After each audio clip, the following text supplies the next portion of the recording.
So hello everyone, today I am going to interact with the principal of Sweet Angels International School, Mrs. Shalini Mishra ma'am. Ma'am, a very warm welcome to the conversation.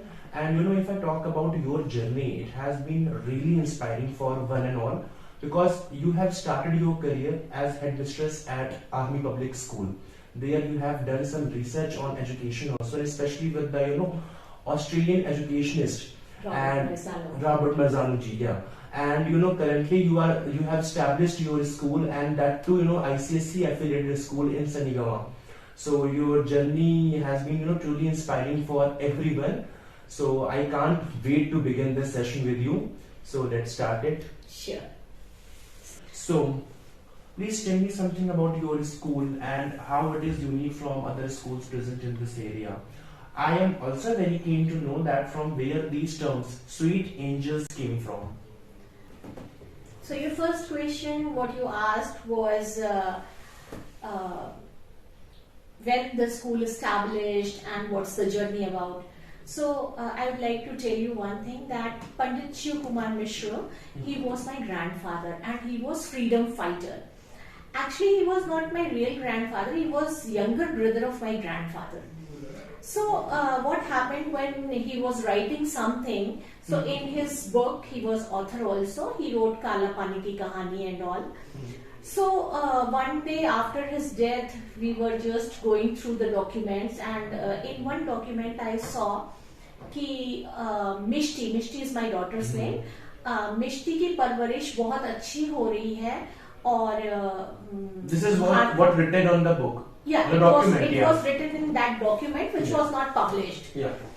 So मिष्टी की परवरिश, वो मुझे भारती कहते थे, तो कहते थे भारती बहुत अच्छे से अपनी बेटी की परवरिश कर रही है, मिष्टी की परवरिश कर रही है, लेकिन मैं चिंतित हूँ समाज की उन मिष्टियों के बारे में जिनको कभी कभी पैसे की कमी के कारण शिक्षा नहीं मिल पाती है. And that was the point. We started thinking to establish a school which should be away from that commercial type of scenario. तो वो व्यवसायीकरण शिक्षा का ना हो, ये हमारा एम था स्कूल को खोलने का. पहला स्कूल जो हमने रेल बाजार कैंट ब्रांच में है, वो हमने एस्टैब्लिश किया था 2002 में. एंड फिर वहां पर जो पेरेंट्स आए, उन्होंने बोला आप लोग बहुत अच्छा पढ़ा रहे हैं और बहुत कम फीस में, मतलब बहुत ही रीजनेबल फीस में पढ़ा रहे हैं, लेकिन प्रॉब्लम ये होगी कि जब हमारे बच्चे यहाँ से निकलेंगे तो वो कहाँ जाएंगे, क्योंकि ना तो हम बहुत ही रेप्यूटेड स्कूल्स की फी अफोर्ड कर पाएंगे और ना ही ये पॉसिबल होगा कि हम अपने बच्चों को गवर्नमेंट स्कूल में भेज पाए, क्योंकि गवर्नमेंट स्कूल वाला एनवायरनमेंट उन्होंने बचपन से देखा नहीं होगा. Then we started class 1. Okay. And then so at that time the school was running up to kindergarten. Pre-primary. Basically a preschool, yeah. Basically it was a preschool. And then we started class 1. फिर हमारे दिमाग में आया कि हमने class 1 शुरू कर दिया है, अब ये बच्चे जब यहाँ से जाएंगे then they will require a TC. So from where we will give them TC? Then I told my husband, I said अभी तो कुछ करना पड़ेगा. At that time I was working in APS, Army Public School, as you said, yes. Yeah. तो मैंने कहा कि अभी तो हम लोगों को एफिलिएशन लेना पड़ेगा, और तब हम लोगों ने BSA से, बेसिक शिक्षा अधिकारी से पहला एफिलिएशन अपना लिया, which was up to class 5th. Yeah. फिर हमने कंस्ट्रक्शन किया, बगल में एक बिल्डिंग और रेंट पर लिया, फिर वो क्लास 8 तक हुआ. देन हम लोगों को ये हुआ कि अब बच्चे 9th में कहाँ जाएंगे, क्योंकि उनकी तो ग्रूमिंग बहुत अच्छी हो ही रही थी. Then we purchased this land in Saligama, and the rest is history then. So this is how it started. How it started. And then your question was like from where we got the Sweet Angels. Sweet Angels. So the philosophy of the school is every human being is having two halves. The one is angelic half and the other is devil half. Yeah, devil half. Devil is very powerful and angel is very soft. Angel is always soft. तो जब education की कमी होती है तो devil जो है वो टेक ओवर कर लेता है, और जब डेविल टेक ओवर कर लेता है तो फिर डेविल वाले कैरेक्टर्स डेवलप होते हैं. सो वी थॉट कि एंजेलिक कैरेक्टर्स को कैसे हम डेवलप कर सकते हैं, उसके लिए एजुकेशन की जरूरत थी. सो from there we got that idea of keeping the name of the school Sweet Angels, where the angelic half will get strengthened by giving quality education. Okay. Okay, ma'am. So talking about management, I would like to ask you that you are here working as both principal and director of this school. So I can say that here you are handling both administration and academic stuffs of this school also. So I'm sure कि ये आपके लिए बहुत challenging हुआ होगा कि academics को भी एक समय पे संभालना है, दूसरे समय पे आपको मैनेजमेंट भी करना है स्कूल का, टीचर्स की हायरिंग वगैरह भी आपको देखनी है, एडमिशन प्रोसेस भी आपको देखना है. I want to know from you that how challenging it has been for you and आपके पास ऐसे कौन कौन से की पॉइंट्स आपने सीखे हैं एक्सपीरियंसेस से, बिकॉज आई एम श्योर कि आप जो भी चीजें बताएंगी वो लोगों के लिए भी बहुत हेल्पफुल होंगे और आपसे वो इंस्पिरेशन लेंगे. Harsh, first of all, I want to let you know one thing that I'm working here as principal and academic director only. Okay. So I'm taking care of scholastic and co-scholastic area. Yes, hiring of teachers is my job, and taking care of cleanliness and that I'm taking care of.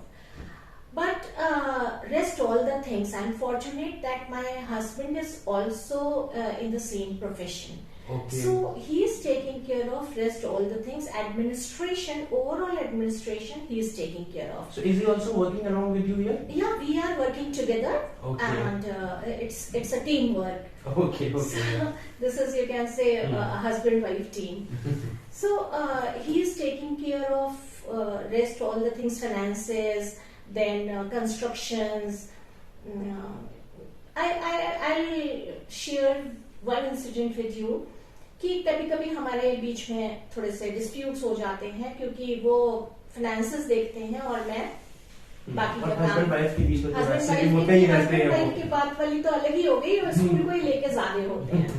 हमारा construction चल रहा था chemistry lab का, and I was rigid कि मुझे वो swan taps ही चाहिए, swan नेक taps आती हैं वो ही चाहिए. एंड इसे वो जो बाकी के स्कूल में मैंने देखा हुआ है वो ऐसे ही नॉर्मल प्लास्टिक वाला भी टैप लग गया है तो काम. मैंने कहा नहीं, I want to give feel of real international school to my children and I am not going to compromise. तो बोले ठीक है, डिफरेंस इतना इतना आ रहा है. Then finally he agreed. तो ऐसे कई चीजें होती हैं जिनमें हमारे लिए बहुत डिफिकल्ट तो नहीं होता है, but yes, as I told you, our school is a budget school. Our slogan initially was education with economy. So we are catering all the stratas of economic strata. पर अगर हम बात करें तो all the economic strata of the society. तो हमारा fee structure बहुत nominal होने के कारण हाँ फाइनेंसेस की प्रॉब्लम आ जाती है, बट बाकी कुछ इतना चैलेंजिंग नहीं, because if you love your job then all the challenges are nothing for you. Yeah. So we start enjoying those challenges rather than getting stressed. और बाकी तो लिटरेचर बना ही इसीलिए वो है.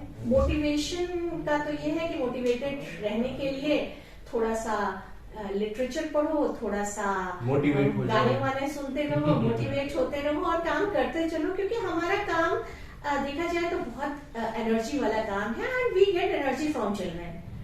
तो बढ़िया है, उनकी स्माइल देखकर हमारे सारे फ्रस्ट्रेशन वगैरह होती है, उनकी पूरी एनर्जी अपने में एब्जॉर्ब कर लो और बस उसके बाद मजे करो, कोई मुश्किल नहीं लगता है. बाकी रॉबर्ट फ्रोस्ट की लाइंस बहुत इंस्पायरिंग है. Woods are lovely, dark and deep, but I have promises to keep, miles to go before I sleep, and miles to go before I sleep. This poem I have read when I was in class 10. I seems like you're also very fond of literature. Yeah, literature. My subject was not literature. I was from science background. I have done MSc botany. So, but yes, literature I love. Whether it is Hindi literature or English literature, क्योंकि जब आप जीवन में कभी भी stressed होते हो तो साइंस शायद आपको सोल्यूशन ना दे पाए, लेकिन लिटरेचर आपको, आप कोई भी बुक के पेजेस टर्न करो, और लिटरेचर मैं अपने बच्चों को भी कहती हूँ, कुछ भी करो लाइफ में, डॉक्टर बनो, इंजीनियर बनो, आईएएस ऑफिसर बनो, लेकिन लिटरेचर से अपना नाता मत तोड़ना, क्योंकि लिटरेचर जिंदगी के उस जगह पर आपको काम आएगा जहां पर बाकी चीजें काम नहीं आएंगी. Absolutely correct. I'm completely agree with you. Also one more point I would like to add here कि अगर आप एक स्कूल को चला रहे हो तो आई थिंक आप एक समय पे बहुत से बिजनेस को हैंडल करते हो, चाहे वो ट्रांसपोर्ट बिजनेस क्यों ना हो, चाहे वो कैफे क्यों ना हो, चाहे वो मेस का बिजनेस क्यों ना हो, चाहे वो यूनिफॉर्म का क्यों ना हो, हर चीज आप एक साथ में हैंडल करते हो. सो आई नो कि ये बहुत डिफिकल्ट होता है ये, बट आपने जो बताया हुआ है आई एम श्योर कि लोग भी जिससे बहुत सोल्यूशन लेंगे और वो लिटरेचर में जाएंगे और अपना फ्रस्ट्रेशन वगैरह जो है वो उनका वहीं पर मिट जाएगा. डिप्रेस नहीं होते हैं, चीजों से चलता रहता है, अच्छा लगता है. वही है ना, if you love your profession तो nothing is impossible for you. Nothing is impossible. So I really love my profession. So ma'am, lastly I would like to know from you, what message would you like to give to the people and teachers and parents, also students who are watching us today on this platform of the conversation? The message is, do not compromise on the quality of education. Quality means when we talk about holistic development, then we should follow. चाहे वो बच्चे हों, चाहे वो teachers हों, या वो parents हों, उन सबको एजुकेशन का मतलब समझना चाहिए. पैसे कमाने के लिए एजुकेशन की जरूरत नहीं है.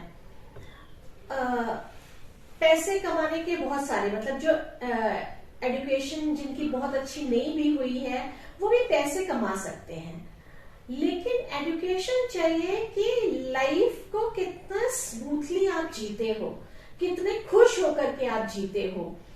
यहाँ पर मैं एक स्टोरी टाइप है वो मैं नरेट करना चाहूंगी कि एक बार एक बच्चे को एक टीचर ने एक असाइनमेंट दिया और उस असाइनमेंट में ये लिखा हुआ था कि what would you like to be in your life? So child wrote, I want to be happy. Oh my God. So teacher said, might be you are unable to understand the assignment. And child looked at the teacher and said, teacher, maybe you are unable to understand life. Oh my God. So the ultimate aim of education, ये हमें शिक्षा हमें वो बताती है कि हम जीवन में खुश कैसे रहें.